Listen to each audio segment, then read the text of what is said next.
You're listening to Pace Radio Network here at paceradio.net.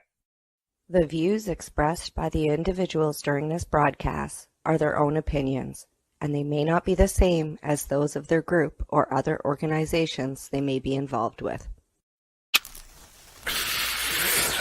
Oh yeah, baby, that's lovely.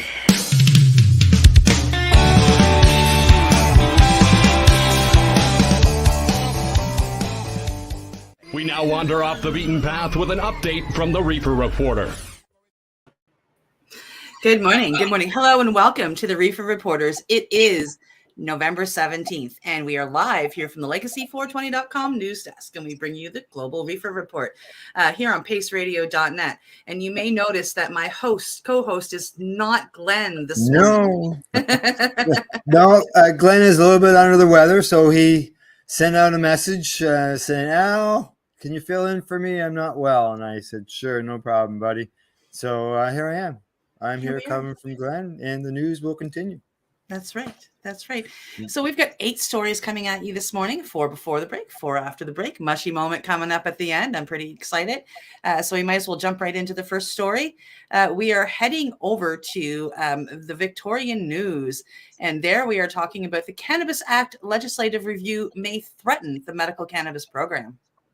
That's right. A legislative review of the Cannabis Act includes a question that could threaten the medical cannabis program, according to an expert in the field. The 2018 Cannabis Act, which created a framework designed to regulate the cannabis industry, included a mandatory review to be done roughly 3 years after its passing. Yeah, right.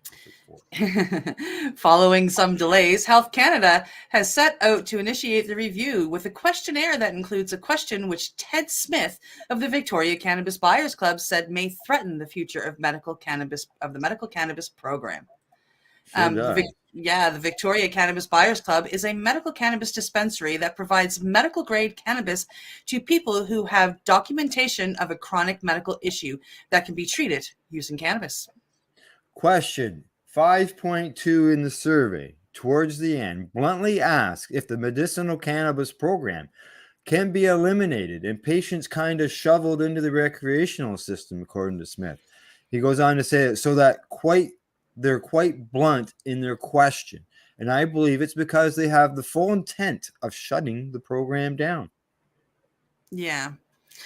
The question Smith is referring to asks, is a distinct medical access program necessary to provide individuals with reasonable access to cannabis for medical purposes, or can access needs be met through the non-medical framework?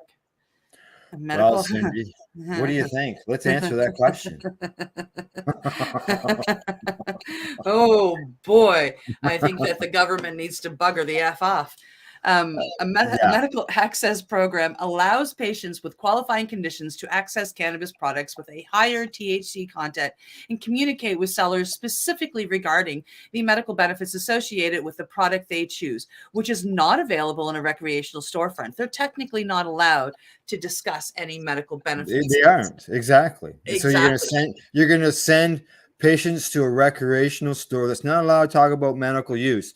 So let's send that mother in who's maybe looking for some oil to deal with their son who's got epilepsy, or their young daughter who has epilepsy.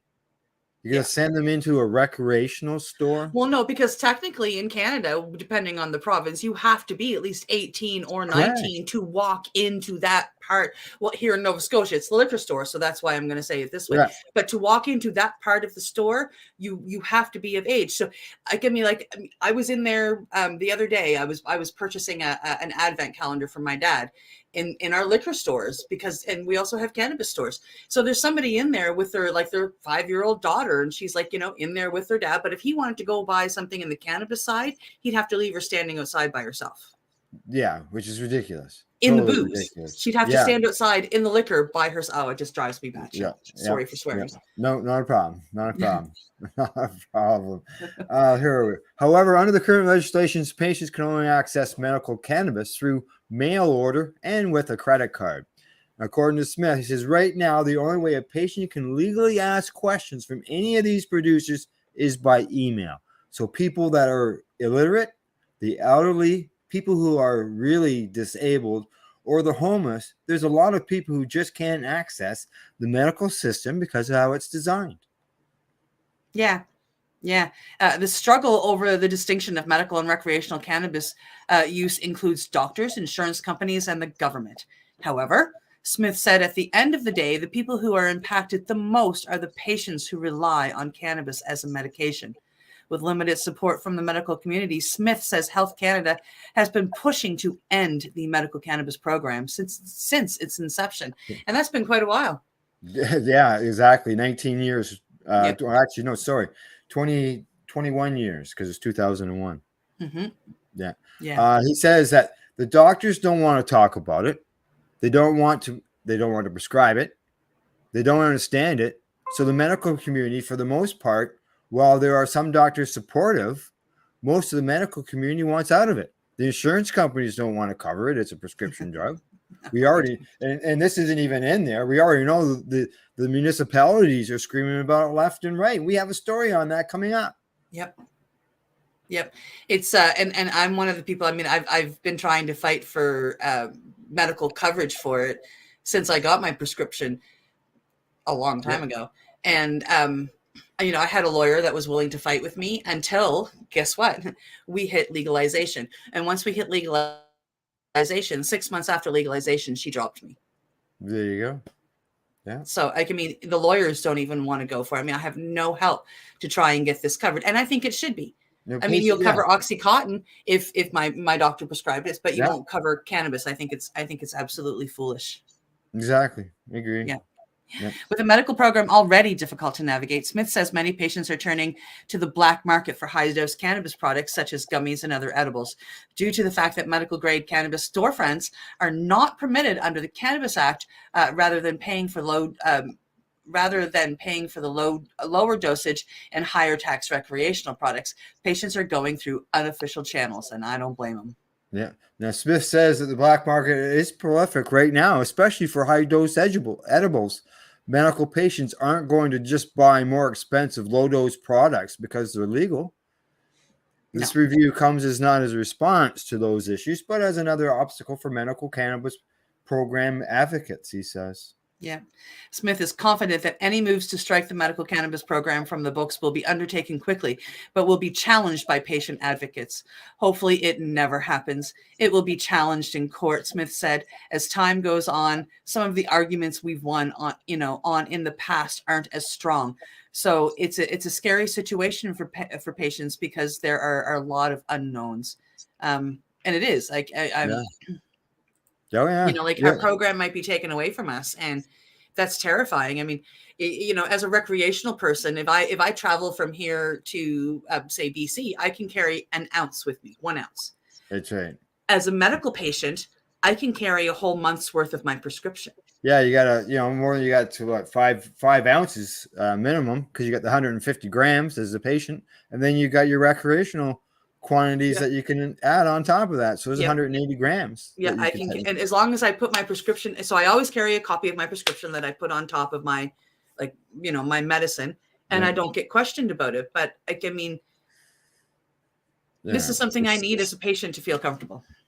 They got to allow some form of storefront, as Ted mentions, the medical end. We know that there's one in all of Canada in 20 years, but they have to allow a spot where people can go in and get, you know, guidance and stuff from a doctor, and then allow producers to produce products that are strong enough for a patient in order to be able to have in that medical store. Yeah. Our milligrams. Our medical cannabis dispensaries here in Nova Scotia have pretty much all been shut down.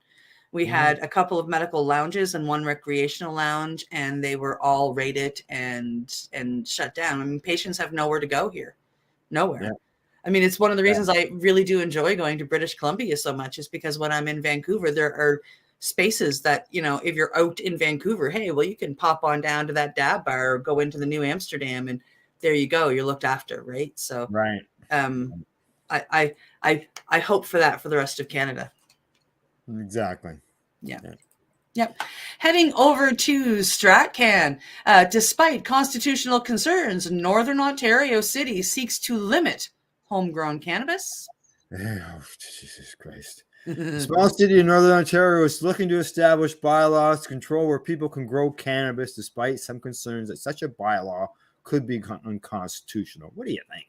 Elliott Lake, a small community of about 11,000 people located about 2 hours west of Sudbury and about 6 hours north of Toronto, has been working on a bylaw for much of the past year, passing it on November the 14th. This bylaw could effectively ban cannabis in smaller yards by requiring cannabis to be at least 10 meters from neighboring properties and for any properties near where minors could gather. Good Lord. Although the bylaw has now passed, the municipality will be sending it to the Attorney General of Ontario for review and approval. The bylaw sets 3 rules for outdoor cannabis growing in the community. All cannabis plants will be required to be 10 meters from any neighboring properties, must be kept out of sight and reach of children or anywhere children may congregate, and cannot be grown on properties that have any point in common with schools, parks, playgrounds, daycare facilities, or other public places frequented mainly by persons under 18 years of age. Holy smokes. That's a lot. Like, yeah, 10 meters. Okay, so there's 30 feet, approximately 30 feet. You know that you can buy lots in Toronto that homes are on a 30-foot lot? Technically, outlawing any cannabis to be grown by that resident? Yeah, because, like, I mean, like, this has to be 30 feet in every direction. Correct. Yeah. Yes. Yeah. If you got, and they explained it in the one story, you got a 60-foot lot, you got to have that one plant growing in that one spot, because those other plants, you can't get 3 other plants are in that space. Nope. What the fuck? Yep. Yeah, all kinds of issues in this for sure. There's that the out of that, you know, if your property is by a place they say frequented by children, someone could say, well, kids walk down the sidewalk in front of your place, so that is where kids could I never even thought of that, and you're right. Like, I mean, if they're going this far with it, why wouldn't they go that far? Why wouldn't they go that way? You know, it just happens that you've got a property that's 2 acres big and you're beside the local arena. Kids go to the arena. Does that mean that property person who's got their plants growing on the other side of their 2 acres, which is obviously maybe not visible from anybody, isn't allowed because the property is beside an arena? Yeah, they've gone a bit far. I'd say so. The fine or any infraction of the bylaw is $150 plus additional costs. The city says that they are putting the bylaw in place to protect children in response to complaints and concerns from the community. The city solicitor advised that such a bylaw, possibly the first of its kind in Canada, could potentially violate federal law, and instead proposed a public information campaign.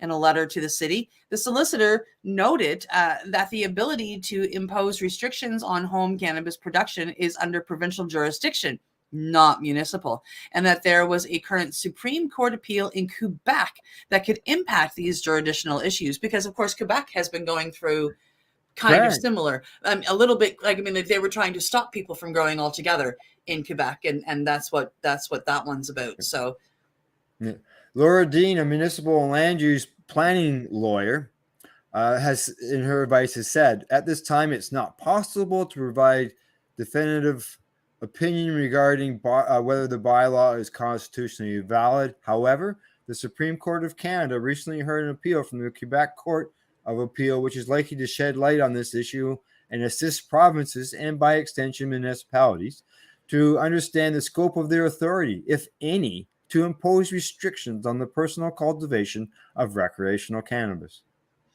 She continues to say the city is advised not to adopt the bylaw until it has had the benefit of reviewing the SCC decision, which is expected to be issued within the next 6 months. Well, it's, Hopefully it comes at the beginning of the 6 months instead of at the end.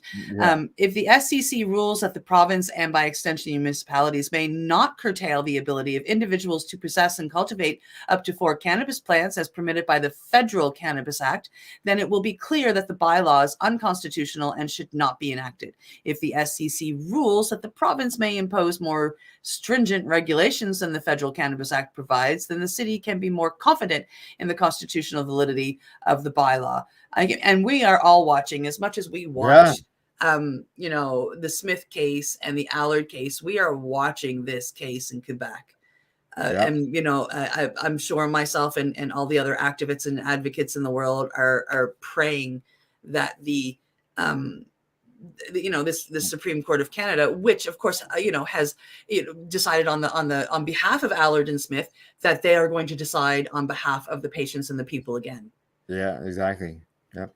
Many municipalities have sought more control over cannabis production, namely medical cannabis laws. Elliott Lake's efforts to regulate non-medical homegrown cannabis appears to be the first of its kind in Canada. The bylaw itself went through some extensive revisions before passing. It initially proposed only a 2-foot setback from the neighboring property, along with potential height restrictions and a requirement to have plants in a secured enclosure at least 5 feet high before hearing from community representatives, police, and advisors. So they wanted you to grow it inside a cage? Plants in a secured enclosure, at least 5 feet enclosure. Yeah. So in a cage, or do they want you to actually have a greenhouse so you can't see it? Well, greenhouse, you get to see it. It's got glass. Yeah, but well, I suppose, yeah. Unless it's like a tarp barn type thing. I don't know. All right, continue.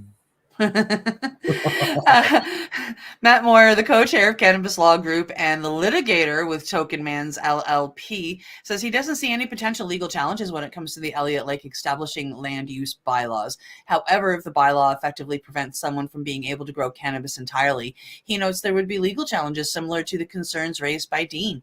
Bylaws pertaining to how land can be used, including cultivating cannabis, are generally within the purview of the municipality, notes Moyer. But it's usually, they usually look at farmers' crops. Yeah. In that case, right? There's an argument, though, that if the rule effectively prohibits people from cultivating at home, for example, if their property is not large enough, then it is contradictory to the federal and provincial rule, which allows home cultivation. Exactly. Exactly. He also says that part of the bylaw that says cannabis must be kept out of sight and reach of anywhere children may gather could also outstep a municipality's jurisdiction. It says the federal government has allowed cultivation within a dwelling and explicitly gave the province and territories the right to modify that right. Neither the federal nor the provincial government has delegated to municipalities the right to impose further rules on how people must treat the plant within the property when those rules appear to have no relation to land use itself. It would be interesting court case to follow if the bylaw was challenged on constitutional grounds and could potentially be struck down. Federal cannabis regulations allow Canadians to grow up to 4 plants per home. They delegate further management of those activities to the province. Some provinces have imposed other limits on personal cannabis production, such as requiring it not to be visible to the public. And Manitoba and Quebec have both banned growing cannabis at home entirely for the time being. Both provincial laws are facing court challenges.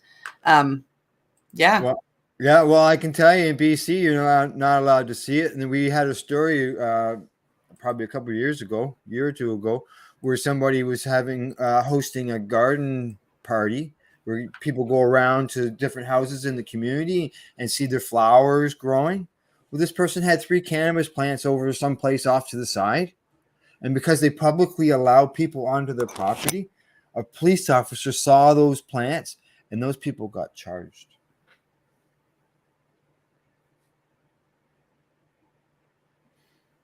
Ridiculous. Yeah, I'm sorry. What you do on your own property, as long as you're not hurting anybody else, is your business. Yeah, right?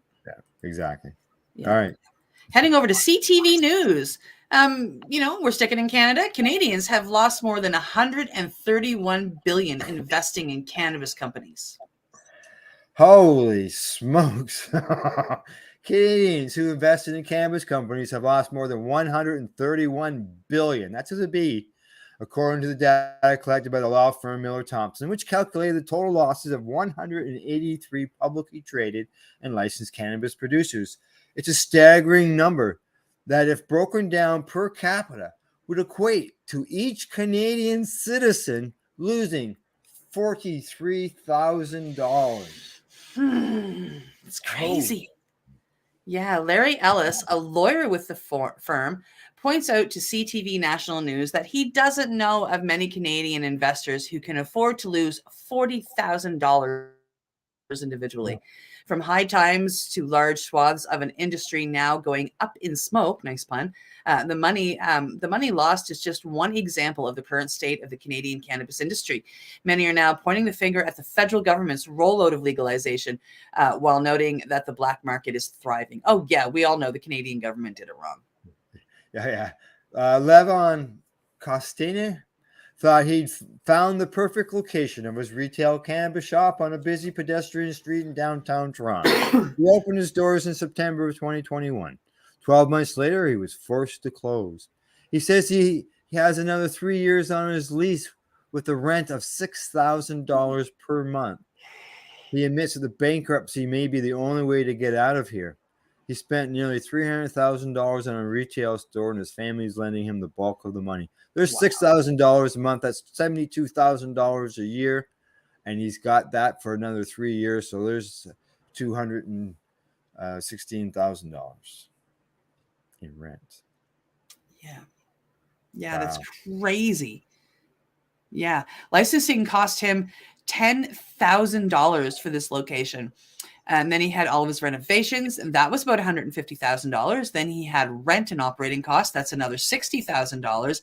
Inventory of $50,000. So he's already at $280,000, not including payroll for his employees and other overhead.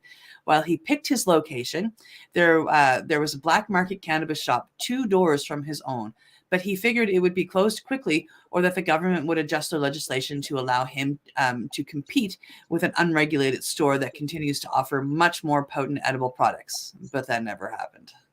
He says that from my perspective, I did everything. I applied for all the licenses. I did everything. Why should I go bankrupt? The store next door sees a steady stream of customers and is able to sell cannabis products free of government regulations and taxes. Well, they've got those high-dose edibles. Yep. They've done nothing to shut them down. Right now, there is no point in opening a store. I mean, there's just too much competition, and the margins are too low. Yep. Currently in Toronto, there are more cannabis stores than Tim Hortons is. Holy shit. Ellis's firm has helped dozens of cannabis companies reorganize their businesses as they fight to stay afloat. It's an industry that has been created by the Canadian government and frankly set up to fail, Ellis said. Yeah, CTV News gained access to a 10,000 square foot unregulated grow location in southern Ontario. They were taken for a tour inside, where roughly 1,600 plants are in various stages of growth. Every few months, a crop is harvested and a new one is planted. Paul Maris calls the space a cooperative medical cannabis facility and claims that the flower that's coming out of this medicinal environment is no different than what's coming out of a licensed facility. The only governance is that's needed to make it to any consumer shelf in a retail market is a certificate of analysis. Maris says that thousands of plants are allowed to be grown at the sprawling operation using a medical cannabis licenses issued to just 4 individuals by federal government. He says the cannabis in the facility is shared with medical users who pay only a quarter of the price to have their plants grown here instead of buying product from a licensed producer or retailer. And a quarter, I would say, like, a lot of the times it's even less. However, there are concerns being shared that the eye-opening amount of cannabis grown using medical licenses at some facilities is finding its way to unregulated market. Oh, I've lost there we were. When you see the volumes of these various medicinal growers are producing, it's a decent instinct to think it's going somewhere else. But Maris disagrees. He says, I don't think of this black market that you're speaking of. I don't know of this black market that you're speaking of. I know of medical patients that are supported from a cooperative like this. Maris admits he's been growing cannabis for more than 2 decades, long before legalization, and as a result has a criminal record. Now, as far as the co-op thing, I know that CTCP is one organization that has put through proposals and suggestions to allow co-ops to be set up. Yeah, so I grow in the community setting. I know a friend. She was part of a co-op, and the whole deal was like, I mean, everybody had to come in and do what they can for however many hours per week. And if you could only trim, or if you could sweep, or whatever you could do, whatever little thing you could do. So they tried to accommodate everybody, and then they sold the cannabis at like a really amazing rate. Really dumb rate. Like, I mean, really, really cheap. And it was high end stuff. I've smoked it, but this place got raided because it wasn't a licensed producer. And so now the 25, 30 patients that relied on this were at a loss, and they all of a sudden had to go searching for something else. And that's really sad. Yeah, exactly. He says, I had to go away and serve time for conspiracy to traffic cannabis, and it has inhibited me from owning any more than 10% of a cannabis business, he says. Maris believes it's individuals such as himself who have knowledge to help make Canada's medical cannabis program or market viable for the future. And he's calling on the federal and provincial governments to loosen their restrictions on who gets to participate in the country's so-called legal system. Currently, a long overdue review of Canada's Cannabis Act is underway. The federal government claims part of their focus is to cultivate a diverse and competitive legal industry made up of small and large players to displace the illicit market. Though for Costanian and so many other small retail business owners, any legislative challenges to the Cannabis Act are simply too late. Hundreds of independent retail shops are expected to close across the country this year. And as he packs his final boxes and locks his doors for good, he doesn't mince words. I got screwed by the government 100%. The number of illegal stores keeps increasing. The number of legal stores keeps decreasing. So what was the point of all this if it's not working? Yep, absolutely. Yep. There you go. What a morning. What a morning. What a morning. I'm clicking buttons. I'm getting there. I know you are. I'm just getting back to accent now. I know you're enjoying this. What?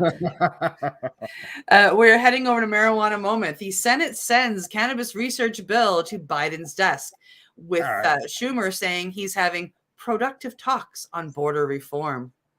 I hope so. Just weeks after President Joe Biden issued a mass cannabis pardon and directed a review of the drug's scheduling status, the U.S. Senate approved House-passed bipartisan cannabis research bill on Wednesday. It marks the first time a standalone piece of cannabis reform legislation has ever been sent to the president's desk.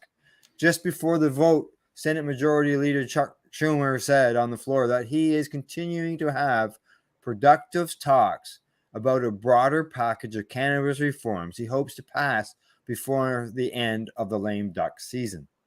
In the meantime, while numerous cannabis measures have been filed and advanced in each chamber in recent sessions, reform has consistently stalled before reaching the president. But now the Medical Cannabis and Cannabinoid Research Expansion Act is just one signature away from historic enactment. The bill was filed in July and quickly moved through the House before being taken up by the Senate, which approved the legislation under a unanimous consent. The latest vote came one day after the House subcommittee held a hearing on cannabis legalization. Senate leadership had planned to pass the measure in late September, but Senator John Cornyn objected to the expedited process despite his stated support for cannabis research, delaying the action while the senators left for a multi-week recess around the midterms elections. That hold was pulled on Tuesday, clearing its path to the Senate floor. The bill would eliminate the red tape that hinders cannabis research, opening the door for new innovative treatments derived from cannabis, Schumer said ahead of the vote. If you're one of the millions of Americans who deal with conditions like Parkinson's or epilepsy or post-traumatic stress or any number of other conditions, cannabis might hold a promising new option for managing these diseases. We need to do the research first, and the federal government sadly has been woefully behind the times on this front. This bill will help fix that. Well, he's got that friggin' right. Woefully behind on the times, but it's good to see that this bill is passed and it's sitting on the president's desk to be signed. So yeah, the majority leader then turned to the issue of further reforms. He says, "I hope after passing this bill, the Senate can make progress on other cannabis legislation too. I'm still holding productive talks with Democrats and Republican colleagues in the House and the Senate on moving additional bipartisan cannabis legislation in the lame duck." We're going to try very, very hard to get it done, he says. It's not easy, but we're making good progress. I thank my colleagues for the excellent work on this research bill, and hope it portends more good cannabis legislation to come. For the research legislation, Representatives Earl Blumenauer and Andy Harris sponsored the House version, which is substantially identical to the Senate bill from Senators Dianne Feinstein, Brian Schatz, and Chuck Grassley that previously cleared the chamber. The bipartisan nature of the legislation is evidenced by both the fact that its sponsors are diametrically opposed on broader cannabis reform policy, and that leadership had agreed to expedite legislation process prior to Cornyn's objection. Senate majority and minority leaders had agreed in September to hotline the bill, contacting members to give them a relatively short window of time to voice any objections to the legislation. A House source told Marijuana Moment at the time that Cornyn held up the cannabis bill as well as other legislation because of broader frustrations that the opposite chamber hadn't acted on his own unrelated proposals. Oh, they're not going to do my proposal, so I'm not going to do yours. Is that what that's all about? Yeah, there's substantial evidence that cannabis-derived medications can and are providing major health benefits, Feinstein said in a press release after the vote. Our bill will make it easier to study how these medications can treat various conditions, resulting in more patients being able to easily access safe medications. Grassley said that he has heard directly from Ionians who are desperately in search of treatment options for conditions like child epilepsy. Unfortunately, many families have resorted to using untested, unregulated derivatives from the cannabis plant as a last resort to these conditions. He said, since 2015, I've pushed to expand medical research into cannabis derivatives, such as cannabinoid, to better understand their benefits and potential harms. The research is a critical step forward to ensuring safe and effective therapies are also consistently regulated like any other prescription drug. Schultz said that the medical community agrees that we need more research to learn about cannabis' potential health benefits, but our federal laws today are standing in the way of us finding those answers. Our bill, which is now set to become law, will remove excessive barriers that make it difficult for researchers to study the effectiveness and safety of cannabis and hopefully give patients more treatment options. Here's hoping. Yeah, here's hoping. Here's hoping. Legalization advocates and prohibitionists alike have pushed for swift passage of the research bill, even as the former group is hoping to see more comprehensive cannabis legalization advanced before the end of the session. Back in September, researchers and other advocates associated with the prohibitionists organization Smart Approach to Marijuana, SAM, sent a letter to Schumer imploring him to bring the research measure to a vote. Well, he did, and it passed. And it passed. That's right. And it passed. Well, that means it's medication time. We got through 4 stories and it's medication time. We're going to go hear from our sponsors, and not Glenn and I, because my notes say Glenn. So I thought it was funny. Al and I will be right back after the break. You're watching the Reefer Reporters, and we are here live on the Pace Radio Network YouTube channel and our Facebook pages. We'll see you in a couple. You're listening to the Pace Radio Network here at paceradio.net. Cannabis edibles are an effective way to manage pain and other ailments, especially when you deal with your trusted partner, Legacy 420, in Tyendinaga Mohawk territory. You see, we lab test every product on site to ensure proper dosage every time, which is critical when consuming cannabis edibles.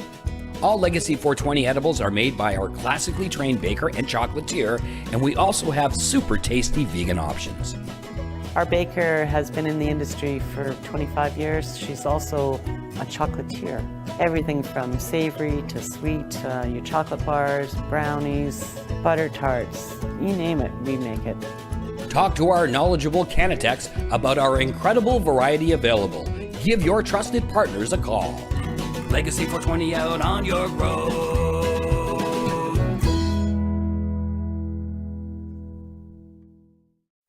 In February of 2022, the Victoria Cannabis Buyers Club and Ted Smith were fined $6.5 million. This for helping 8,500 patients with access to medical cannabis. In our interview with Ted, he spoke to us about how people can donate to help in an upcoming court challenge. And here is part of that interview. From what I've seen lately, I believe that you've got something that you're trying to do as far as fundraising to deal with this next court challenge. For now, people can write checks directly to Jack Lloyd Law Corporation or send e-transfers to save the VCBC at gmail.com. I guess those are the 2 easiest ways for people to help right now. Enjoy the buzz of legalization with Campbellford Lifestyle Shop. From lights to plant nutrients, books, consumption accessories, and more. We've got all your basics to grow or consume cannabis. Visit our info center or take a look at our piercing services and body jewelry, now available in-store through Campbellford Lifestyle Shop, 17 Bridge Street West, Campbellford. Growing your own cannabis is easier than you think. Whether you're growing for recreational or medical purposes, BMA Hydroponics has everything you need to succeed. From the standard 4-plant recreational systems to the latest cutting-edge hydroponic equipment, BMA can customize your package and do it at discount prices. Visit BMA Hydroponics at 404 Maitland Drive in Belleville and ask us for a free estimate. Or call 613-967-9888 and we will give you an estimate over the phone. The only way to go.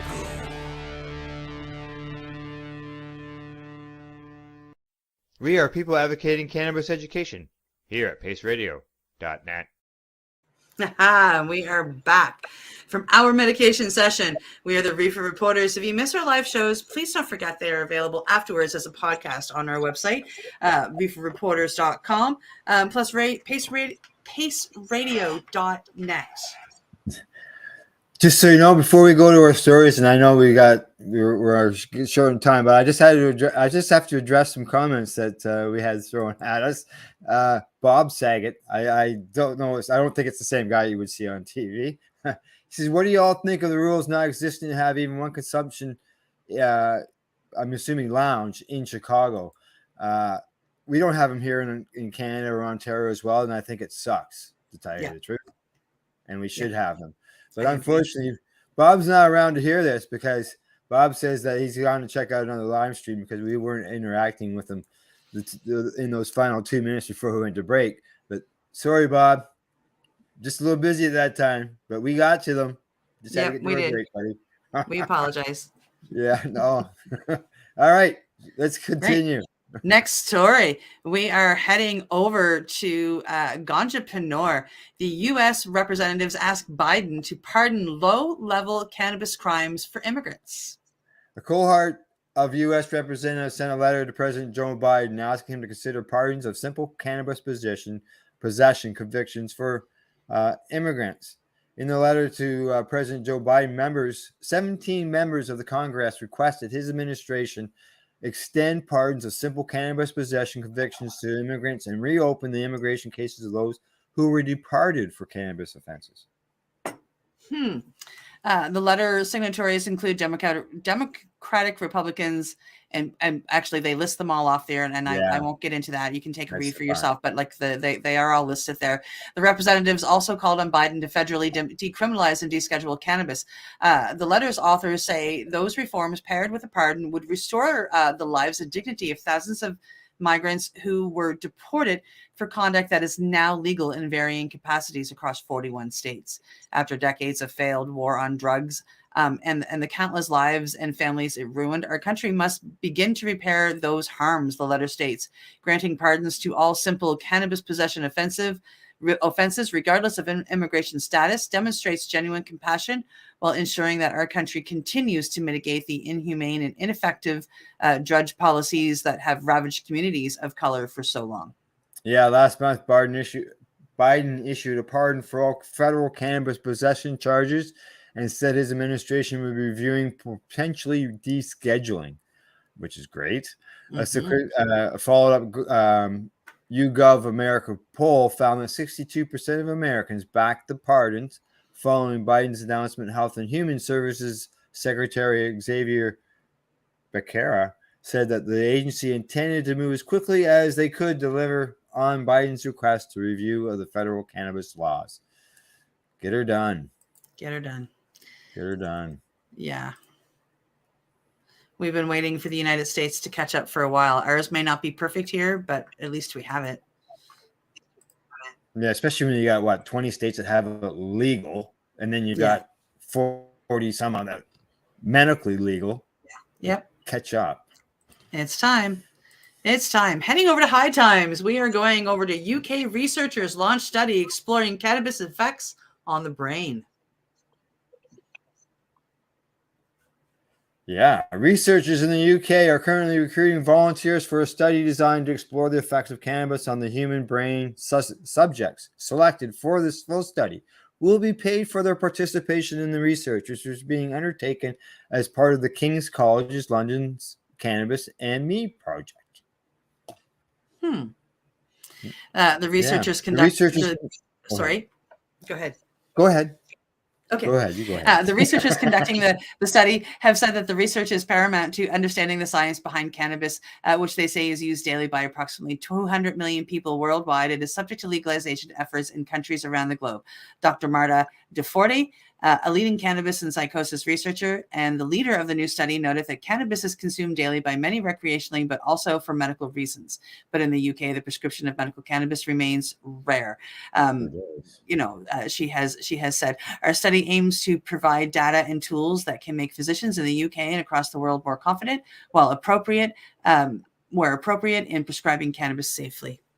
To conduct the two-part study, researchers are recruiting 6,000 volunteers between the ages of 18 and 45 who live in London. Participants selected for the study must either be regular cannabis users, have never tried cannabis, or have used cannabis fewer than 3 times. The first part of the study involves a 40-minute online survey. Those who complete the initial survey will be entered into a drawing. Researchers will then select participants to complete a face-to-face assessment. Those who complete the in-person assessment will be paid $60. The preliminary questionnaire will ask participants about their experience with cannabis and why they take it, including use promoted by trauma, medical conditions, or social situations. The survey will also explore how mood and anxiety can change the way participants think and feel and influence their use of cannabis, particularly in social situations. From the survey participants, the researchers will select a subgroup of volunteers to complete a face-to-face assessment at the Institute of Psychiatry, Psychology, and Neuroscience at King's College London. This portion of the study consists of 3 parts, including a more detailed survey, a blood test, and a virtual reality everyday scenario. The second questionnaire will delve into participants' experience with situations including trauma or adversity. Volunteers will also be asked if their consumption of cannabis has changed since they completed the original survey. The blood test will be used to determine levels of THC and CBD in the participants. The blood test will also be used to qualify similar compounds naturally produced by the body, known as endocannabinoids, to to determine if the level of these substances varies among cannabis users and non-users. Additionally, the blood analysis will give the researchers data on gene structure and epigenetics, which are changes in how genes are expressed. De Forte noted that other research suggests that tobacco smokers have epigenetic changes, but there is no research exploring if cannabis can cause similar changes. The last part of the study will utilize virtual reality technology to put participants in a common day-to-day scenario, such as a visit to the supermarket. The study subjects will also answer questions before and after the virtual reality experience to determine how they respond to social interactions. Separate study will collect the same information from people undergoing treatment for psychosis believed to be caused by cannabis. Duforte said that the goal of this portion of the research is to determine if there are biological factors that could make a person more susceptible to psychosis brought on by cannabis use, which has been observed in some patients. With the information, it is hoped that those who can use cannabis safely can be identified. I find that interesting. I don't necessarily believe in cannabis-derived psychosis. I believe that it's, probably coincidental, but I'm open to being wrong, and I'm really interested in what this study is taking a look at. Kelly and I did a story on Monday on cannabis in the brain and the effect that it would have on people in my age category, people that were over 50 years of age, and the effect on cognitive stuff, function, all that stuff. And they actually found benefits on those people who consume cannabis compared to the people who didn't consume cannabis at all. When they got older, how it improved, and they talked about how it could be a chance for it to help the benefit with Alzheimer's or dementia, because it slowed down the effects on the brain. It does, and it protects. When my grandmother had Alzheimer's, I did some research, and I found out that cannabis protects that myelin sheath that disintegrates and helps to create the Alzheimer's. Cannabis protects that and stops it from disintegrating at such a fast rate. So it can keep Alzheimer's, at bay for years. So it's, exactly. It has a lot of wonderful effects on the brain for sure. For sure. We are heading over to MSN. And I did a similar story last week with Glenn. Are you more likely to get lung disease from tobacco or cannabis? Well, I don't know of anybody who's gotten it from cannabis. Experts have long known that smoking tobacco increases the risk of many health conditions, including heart disease and lung cancer. It also contributes to lung disease, such as chronic bronchitis and emphysema.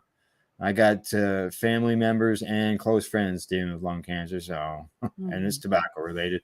But little is known about how cannabis affects the lungs. Researchers from Canada decided to investigate the matter by examining the CT scans of people who smoke tobacco and cannabis.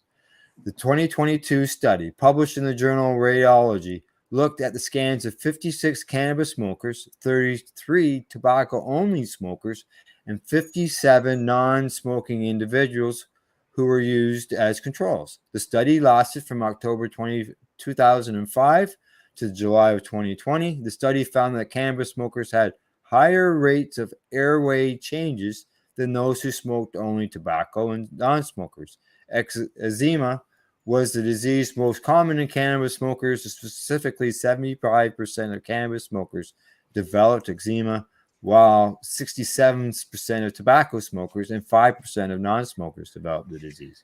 Okay, but I have a big question here. Like, it's a huge question. I mean, you can't answer it, but I mean, like, it's still. I mean, we have 56 cannabis smokers and 36, and they say this specifically, tobacco only smokers.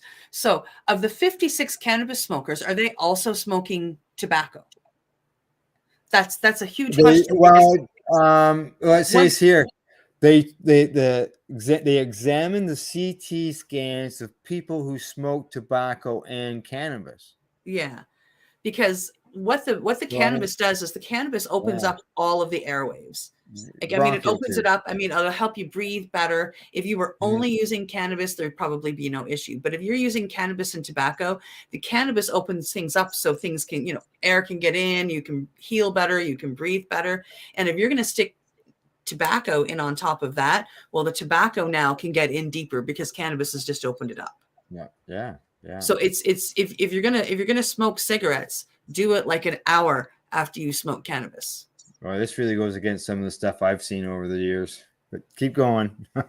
Yeah, no, I find it interesting because I personally started investigating when kids. I started finding out about these poppers that kids do.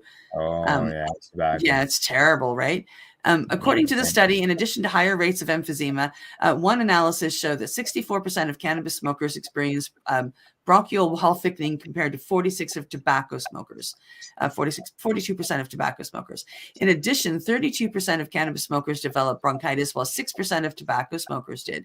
Similarly, more cannabis users, 46%, had more mucoid impaction than tobacco users, 15%. Researchers noted that the average amount of cannabis used daily was varied, with 28 out of 56 participants smoking an average of 1.85 grams per day. In addition, 50 out of the 56 cannabis smokers also smoked tobacco. There's my answer. There you go, right there. 50 out of the 56. Why didn't they just use people like myself who don't smoke tobacco? Exactly. Why didn't they include that? Or have an extra group. Have people that smoke just cannabis, people that smoke just tobacco, people that smoke both, and people that smoke none. What about those 6 people? I wonder if they ended up with any of this stuff. Yeah. Or maybe they were that 25% that didn't get affected. Yeah, is those 6 people. Of people got affected by bronchitis. Maybe they were those 25%. Yep. Didn't. Our findings suggest that smoking cannabis leads to chronic bronchitis in addition to the airway changes associated with smoking tobacco. They stated the results were striking given the extensive smoking history of tobacco-only smokers, which amounted to 25 to 100 pack years, and the younger cannabis smokers who have presumably been exposed to less cigarette smoke in their lifetime. The authors of the study acknowledged that their findings were limited due to the small sample size and the variable measures of cannabis use, and said that more research was needed. Well, I would suggest to them that maybe they should do research on just straight cannabis smokers and not cannabis and tobacco smokers. Have the 4 groups. Yeah, when they're trying, when they're trying to say that cannabis is bad. Because all they've done here is support what I just said. If you smoke them together, cannabis is going to do this, therefore allow tobacco to get in deeper. That's why you see so many kids who use poppers with raspy voices and issues, because they're doing this together, and it's terrible. Yeah, well, Dr. Donald Taskin, researcher, lung researcher, I'd be interested in knowing what he thinks about this, because it's the complete opposite stuff that he had came out with years ago. Yep. I'm just clicking buttons. Yeah, click away. Click away. Click. Guess what time it is? It's 8 minutes to the hour. It's a mushy moment.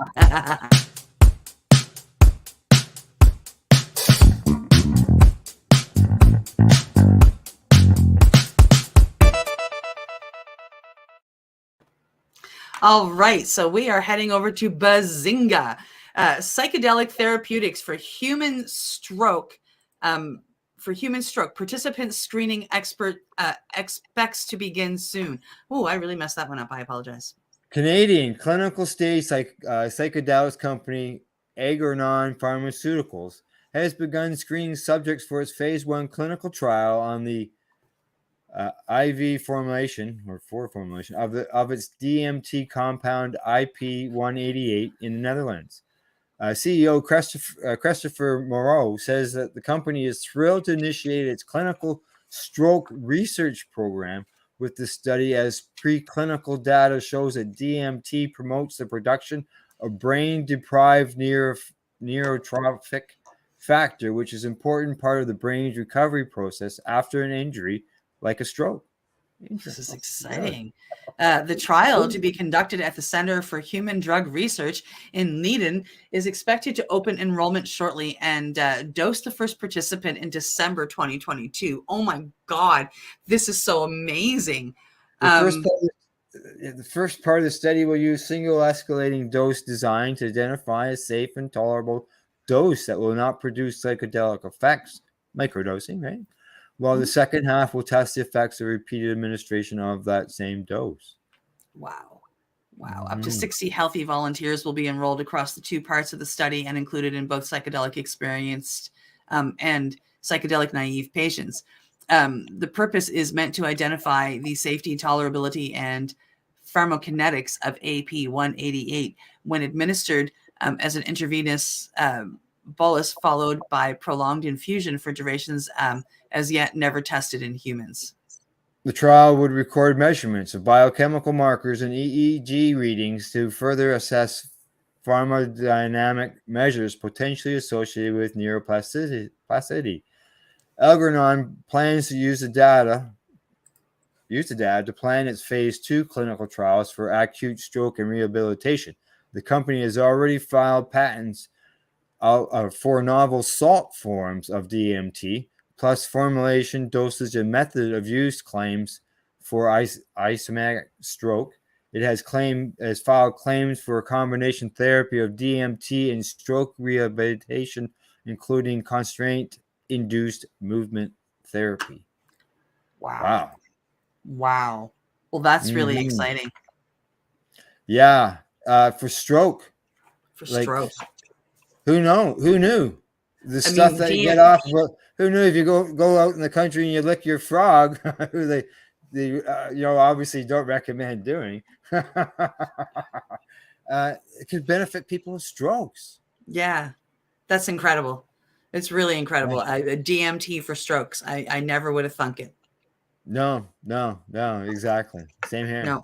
No, beautiful medication. But that's it, folks. That's the Reefer Reporters for today, November 17th, 2022. And from the Legacy420.com news desk, and in closing, we'd like to say thank you. Thank you for watching, and thank you to our sponsors, BMA Hydroponics, Legacy420.com, Campbellford Lifestyle Shop in Campbellford, Ontario. And we will see you all. Well, Glenn and I will see you all next week, and Al will be here with Reverend Kelly on Monday. That will be. Yeah. Have a great week, folks. Bye-bye. You're listening to the Pace Radio Network here at paceradio.net. The views expressed by the individuals during this broadcast are their own opinions, and they may not be the same as those of their group or other organizations they may be involved with. BMA Hydroponics has everything you need to succeed. Visit our hydroponics superstore at 404 Maitland Drive in Belleville, and we'll show you how to grow your own quality cannabis for pennies per gram. We're open Mondays, Tuesdays, Wednesdays, and Saturdays from 10 a.m. to 5 p.m. and Thursdays and Fridays from 10 a.m. to 7 p.m. Call 613-967-9888. BMA Hydroponics. It's worth the drive. The only way to go.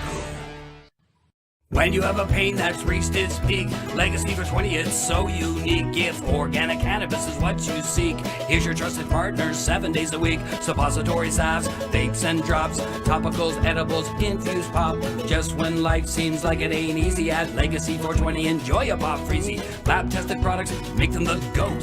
Legacy 420 out on your road. Legacy 420 in Tyndonega Mohawk territory. Indigenous organic cannabis at its finest. Did you know that the Pace Radio Network isn't just a radio network? That's right, because most, but not all of our programming is now done via video and is then podcasted at paceradio.net. So if you want to watch our programming, you'll find us on the Pace Radio Network's Facebook page, plus the show's own page, and you'll find us live on the network's YouTube channel. And don't forget, you can find it all, video and audio, at paceradio.net. Enjoy the buzz of legalization with Campbellford Lifestyle Shop. From lights to plant nutrients, books, consumption accessories, and more, we've got all your basics to grow or consume cannabis. Visit our info center or take a look at our piercing services and body jewelry, now available in-store through Campbellford Lifestyle Shop, 17 Bridge Street West, Campbellford. You're listening to the Pace Radio Network here at paceradio.net.